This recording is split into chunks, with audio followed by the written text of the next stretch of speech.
Assalamualaikum warahmatullahi wabarakatuh.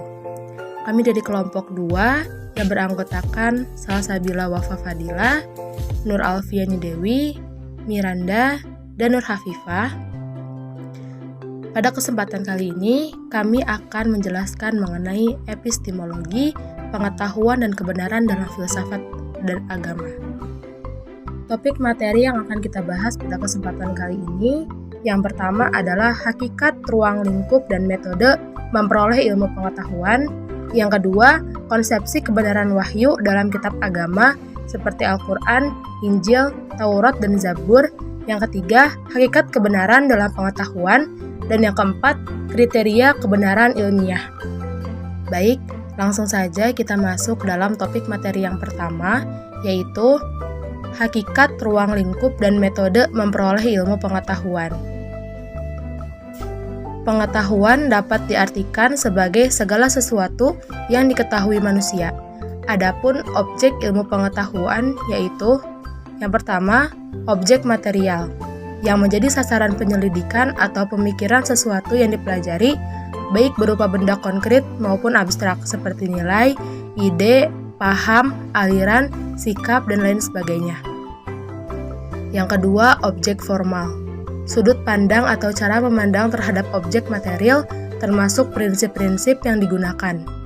Dalam hal ini berarti hakikat, esensi dari objek materialnya yang menjadikan objek formal filsafat. Ruang lingkup. Mempelajari filsafat memang terkadang akan menghilangkan fokus kita pada kajian utama yang ingin diketahui. Hal tersebut terjadi karena filsafat sendiri pada intinya selalu ingin mengetahui segala yang memayungi suatu hal dan menghasilkan generalisasi yang tentunya harus diambil dari berbagai arah. Saya di sini menjelaskan tentang ciri-ciri dan cara kerja filsafat ilmu. Ciri-cirinya itu ada 5. Yang pertama, mengkaji dan menganalisis konsep-konsep, asumsi, dan metode ilmiah. Kedua, mengkaji terkaitan ilmu yang satu dengan ilmu yang lain. Ketiga, mengkaji setiap persamaan ilmu, kedudukan ilmu. Keempat, mengkaji cara perbedaan suatu ilmu dengan ilmu yang lain. Kelima, mengkaji analisis konseptual dan bahasa yang digunakan.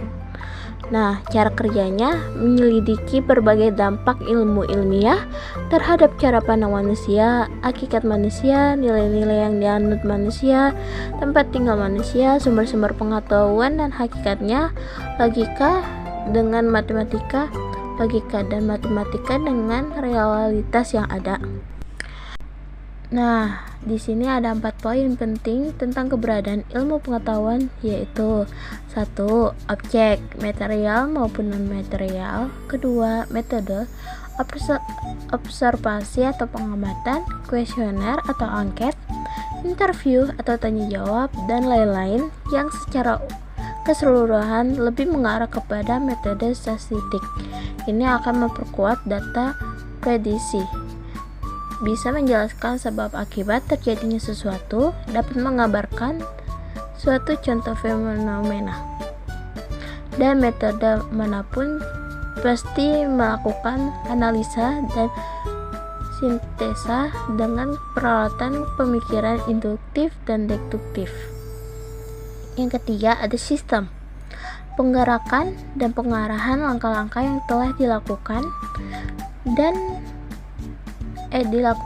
di dalam metode agar daya kerja metode ini konsisten sehingga mencapai tujuan kebenaran ilmiah yang lebih dapat terjamin. Yang keempat, ada kebenaran, suatu pengetahuan yang jelas dan pasti kebenarannya menurut norma-norma keilmuan. Nah, di sini saya akan menjelaskan konsepsi kebenaran wahyu dalam kitab agama. Ada Al-Quran, Injil, Taurat, Zabur. Wahyu-wahyu Allah dalam kitab-kitabnya berisikan pengetahuan mengenai kehidupan seseorang berdasarkan pengalaman maupun yang mencakup permasalahan yang rohani seperti latar belakang dan tujuan pencipta manusia, dunia dan segenap isinya, serta kehidupan di akhirat nanti di hari kemudian. Dunia pengetahuan dimulai tanpa kepercayaan. Dengan rasa tidak percaya, ilmu pengetahuan mulai mengkaji riset, pengalaman, dan percobaan untuk sampai kepada kebenaran yang faktual. Islam mempercayai bahwa Allah SWT telah memberikan petunjuknya kepada nabi-nabi dan rasul-rasulnya. Ada yang membawa kitab suci maupun lembaran-lembaran. Al-Quran yang diberikan kepada Nabi Muhammad SAW adalah salah satu kitab suci yang masih lengkap, utuh, dan tidak ada perubahan hingga saat ini dan sampai kapanpun. Pertama, Al-Quran kepada Nabi Muhammad SAW. Kitab Al-Quran diturunkan dalam bahasa Arab kepada Nabi Muhammad SAW pada abad ke-7 Masehi. Quran disusun selama masa hidup Nabi Muhammad dan tetap tidak berubah hingga saat ini. Al-Quran terdiri dari 114 surat yang panjang pendeknya bervariasi, yang berisikan gambaran, sifat-sifat ketuhanan, petunjuk dalam menjalani kehidupan, cerita-cerita masa lalu terutama cerita tentang nabi-nabi beserta pesan moral di dalamnya, inspirasi dan kabar suka bagi orang-orang beriman, serta ancaman kepada mereka yang ingkar. Yang kedua, Injil kepada Nabi Isa alaihi salam.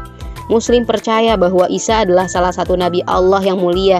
Bahasa aslinya adalah Syria atau Aramis, dan wahyu yang diturunkan kepada beliau disampaikan dan disiarkan kepada murid-muridnya secara lisan. Tapi yang terpenting dari itu semua, umat Islam meyakini bahwa Nabi Isa mengajarkan kepada pengikutnya tentang keyakinan monoteis atau agama tauhid, itu Tuhan yang Maha Esa. Dan wahyu Allah kepada Nabi Isa itulah di kalangan umat Islam dikenal sebagai Injil atau Gospel. Muslim percaya bahwa pesan Tuhan yang asli kepada Isa telah hilang, tercampur dengan interpretasi lain tentang ajaran dan cerita kehidupannya. Injil juga tidak memiliki riwayat yang jelas sampai ke asalnya, juga jelas tentang penulisannya. Muslim percaya wahyu Tuhan kepada Isa itu benar-benar ada, hanya saja tidak bertahan kemurniannya dalam bentuk tulisan. Yang ketiga, ada Zabur kepada Nabi Daud alaihissalam. Al-Quran menyebutkan bahwa wahyu diberikan kepada Nabi Daud, dan Tuhanmu lebih mengetahui siapa yang ada di langit dan di bumi. Dan sesungguhnya telah kami lebihkan sebagian nabi-nabi itu atas sebagian yang lain, dan kami berikan Zabur kepada Daud. Quran Surat Al-Isra ayat ke-55. Tidak banyak diketahui tentang kitab wahyu ini, tapi berdasarkan riwayat-riwayat yang ada, kitab Zabur berbentuk seperti puisi atau tembang. Kata Zabur sendiri dalam bahasa Arab berasal dari akar kata yang sama, yang berarti lagu atau musik. Tentang ajaran keimanan, Islam meyakini bahwa seluruh nabi-nabi Allah membawa pesan penting yang sama, yaitu tentang tiada Tuhan selain Allah, dan bahwa hanya ada satu-satunya Tuhan yang menciptakan dan mengatur alam semesta, termasuk ajaran-ajaran yang ada pada kitab Zabur. Yang keempat, Taurat kepada Nabi Musa alaihi salam. Taurat diberikan Allah kepada Nabi Musa seperti wahyu kepada nabi-nabi yang lainnya. Ajaran Taurat adalah tentang keesaan Tuhan, hidup yang lurus, dan hukum-hukum agama. Quran mengatakan, Dia menurunkan Alkitab atau Al-Quran kepadamu dengan sebenarnya, membenarkan kitab yang telah diturunkan sebelumnya dan menurunkan Taurat dan Injil. Quran Surat ketiga ayat ketiga. Teks Taurat pada umumnya dikaitkan dengan 5 kitab pertama dari Bible Yahudi, tapi banyak sarjana-sarjana Bible sendiri mengakui bagaimanapun versi teks Taurat saat ini adalah ditulis oleh banyak pengarang selama beberapa abad, sedangkan teks wahyu yang sesungguhnya dari Nabi Musa alaihissalam dianggap telah hilang. Terakhir, ada Suhuf kepada Nabi Ibrahim alaihissalam. Al-Quran ada menyinggung kitab wahyu yang disebut sebagai Suhuf Ibrahim atau lembaran-lembaran Ibrahim. Diriwayatkan bahwa ia ditulis oleh beliau sendiri, juga oleh pengikutnya. Kitab suci ini dianggap telah hilang, bukan karena adanya sabotase, tapi lebih karena berlalunya waktu yang amat panjang. Al-Quran menyebut Suhuf Ibrahim beberapa kali, salah satunya dalam ayat, sesungguhnya ini benar-benar terdapat dalam kitab-kitab yang dahulu, yaitu Suhuf Ibrahim dan Musa. Quran Surat ke-87 ayat 18 dan 19. Hakikat kebenaran dalam pengetahuan. Kebenaran adalah kesesuaian antara pernyataan tentang sesuatu dengan kenyataan sesuatu itu sendiri. Hakikat kebenaran dalam filsafat agama tidaklah berpusat pada manusia, melainkan berpusat kepada Allah. Dalam artian, Allah adalah sebagai sumber pengetahuan dan sumber segala kebenaran. Kebenaran agama bersifat mutlak atau absolut, karena ajaran agama adalah wahyu yang maha benar dan berasal dari sesuatu yang mutlak. Agama memberi kepastian yang mantap terhadap suatu bentuk kebenaran karena kebenaran agama didasarkan pada suatu kepercayaan. Agama mengandung sistem kredo atau tata kepercayaan tentang sesuatu yang mutlak di luar manusia. Agama merupakan kebenaran yang bersumber dari wahyu dan lazimnya disebut sebagai agama wahyu, agama samawi, agama langit, atau agama profetis yang diturunkan melalui perantara seorang utusan atau rasul. Agama memberikan petunjuk tentang suatu kebenaran melalui kitab suci, sebagaimana Allah menerangkannya dalam Quran Surat An-Nisa ayat 105 yang artinya, "Sungguh kami telah menurunkan kitab Al-Quran kepadamu Muhammad dengan membawa kebenaran." Kriteria kebenaran ilmiah. Di dalam menilai dan mengukur suatu kebenaran, maka harus mengetahui dan memperhatikan teori-teori kebenaran sebagai berikut. Yang pertama, teori korespondensi. Berpendapat bahwa kebenaran ialah apabila adanya kesesuaian antara pernyataan dan kenyataan. Yang kedua, teori koherensi. Kebenarannya memiliki kesesuaian pernyataan dengan pernyataan lainnya yang lebih dahulu diakui dan diterima kebenarannya. Yang ketiga, teori pragmatisme. Kebenarannya adalah apa yang dapat bermanfaat dan berguna bagi kehidupan manusia. Yang keempat, teori religius. Kebenaran adalah kebenaran ilahi yang bersumber dari Tuhan yang disampaikan melalui wahyu.